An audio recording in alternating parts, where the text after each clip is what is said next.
राधे राधे दोस्तों। भगवान श्री लक्ष्मी नारायण भगवान की कृपा आप पर और आपके परिवार पर सदा बनी रहे। हिंदू धर्म में एकादशी तिथि का बहुत बड़ा महत्व है। आषाढ़ मास की कृष्ण पक्ष की एकादशी तिथि को योगिनी एकादशी कहा जाता है। योगिनी का अर्थ होता है जिसने इंद्रियों को वश में कर लिया हो। योगिनी एकादशी का व्रत करने और इसकी कथा को सुनने से मनुष्य के दुखों का निवारण होता है और उसकी समस्त इच्छाएं पूर्ण होती हैं। वर्ष 2023 में योगिनी एकादशी का व्रत 14 जून दिन बुधवार को रखा जाएगा। आज की इस वीडियो में हम आपको उसी योगिनी एकादशी की व्रत कथा सुनाएंगे जो स्वयं भगवान श्री कृष्ण ने अर्जुन को सुनाई थी। और उसके बाद वीडियो के लास्ट में हम आपको बताएंगे कि योगिनी एकादशी का व्रत और पूजन किस प्रकार किया जाता है और अगले दिन इस व्रत का पारण किस तरह से करना है। और कथा सुनाने के बाद योगिनी एकादशी की संपूर्ण पूजा विधि, व्रत और नियम की संपूर्ण जानकारी देंगे। तो आइए भगवान श्रीमन नारायण के चरणों का ध्यान करते हुए योगिनी एकादशी की व्रत कथा को सुनते हैं। व्रत कथा को सुनने से पहले मेरा आपसे विनम्र निवेदन है कि आप भी यदि भगवान श्री राधा कृष्ण के भक्त हैं तो हमारे चैनल को सब्सक्राइब अवश्य करें और कमेंट में राधे राधे ज़रूर लिखें। एक बार अर्जुन ने कहा कि हे त्रिलोकीनाथ, मैंने ज्येष्ठ मास के शुक्ल पक्ष की एकादशी तिथि की निर्जला एकादशी की व्रत कथा सुनी। अब आप कृपा करके आषाढ़ मास की एकादशी की कथा सुनाइए। इस एकादशी का नाम तथा महत्व क्या है, यह सब आप मुझे विस्तार पूर्वक बताइए। तब से भगवान श्री कृष्ण ने अर्जुन से कहा, हे पांडुपुत्र, आषाढ़ मास की कृष्ण पक्ष की एकादशी तिथि का नाम योगिनी एकादशी है। इसके व्रत से सभी पाप नष्ट हो जाते हैं। यह व्रत इस लोक में भोग और परलोक में मुक्ति देने वाला है। हे अर्जुन, ये एकादशी तीनों लोकों में प्रसिद्ध है। इसके व्रत से सभी पाप नष्ट हो जाते हैं। तुम्हें मैं पुराण में कही कथा सुनाता हूँ, इसका ध्यानपूर्वक श्रवण करो।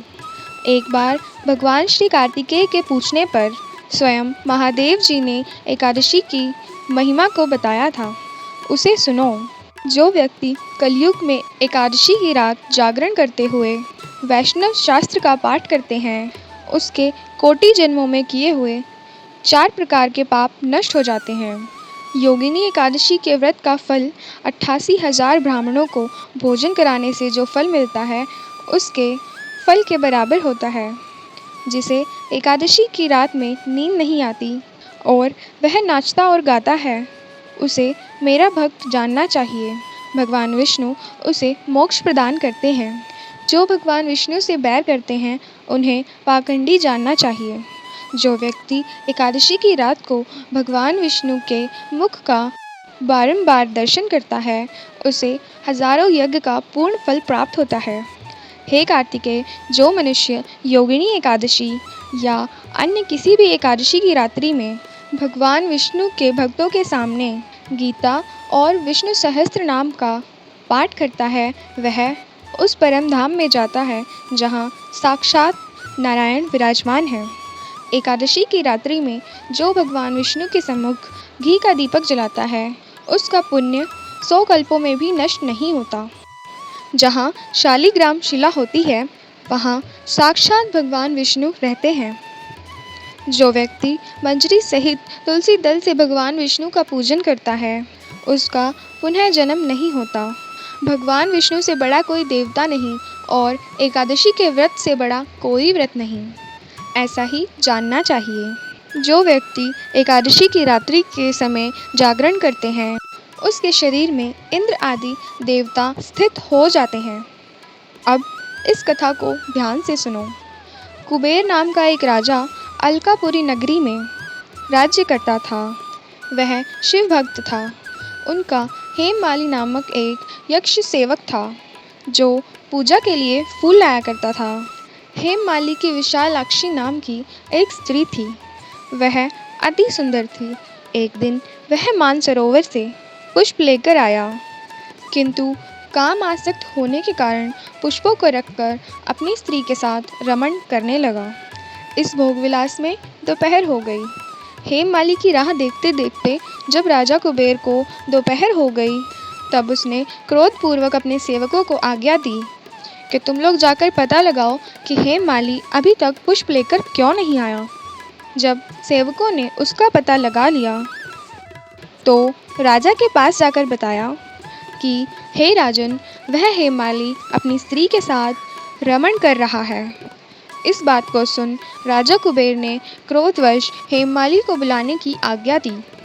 डर से कांपता हुआ हेममाली राजा के सामने उपस्थित हुआ।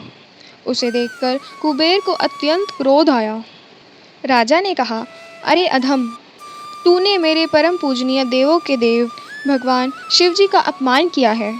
मैं तुम्हें श्राप देता हूँ कि तू स्त्री के वियोग में तड़पे और मृत्यु लोक में जाकर कोढ़ी का जीवन व्यतीत करे। कुबेर के श्राप से वह उसी क्षण पृथ्वी पर आ गिरा और कोढ़ी हो गया।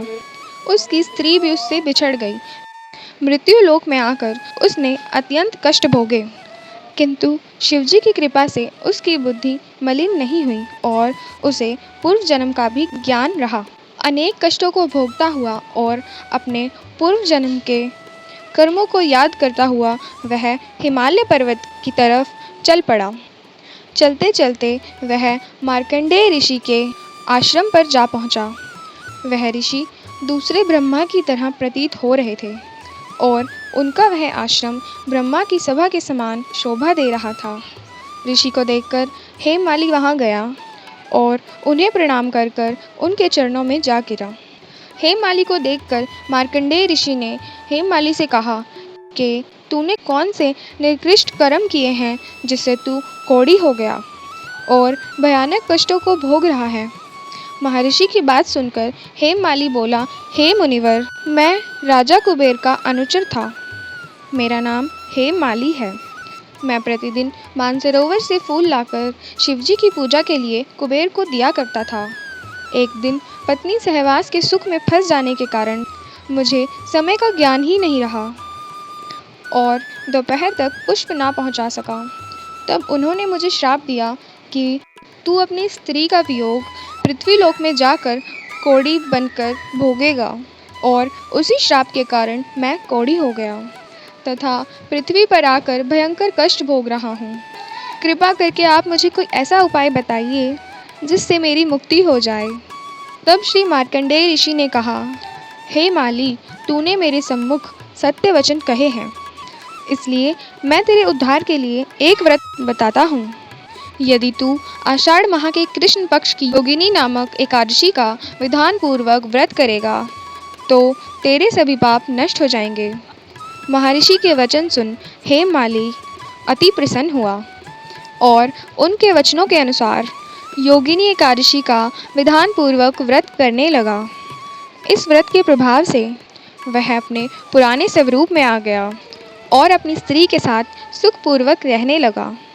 हे अर्जुन, इस व्रत के प्रभाव से सभी पाप नष्ट हो जाते हैं और अंत में मोक्ष की प्राप्ति होती है। अर्जुन, अब मैं तुम्हें योगिनी एकादशी तिथि के योगिनी एकादशी व्रत के नियम को बताता हूँ। इसे भी ध्यानपूर्वक सुनो। व्रत करने वाले को दशमी की रात्रि से ही एकादशी व्रत के नियमों का पालन करना चाहिए। इस दिन तुलसी मिश्रित जल से भगवान विष्णु की प्रतिमा को स्नान कराएं। भगवान विष्णु की प्रतिमा का इत्र से लेप करें और चंदन अवश्य लगाएं।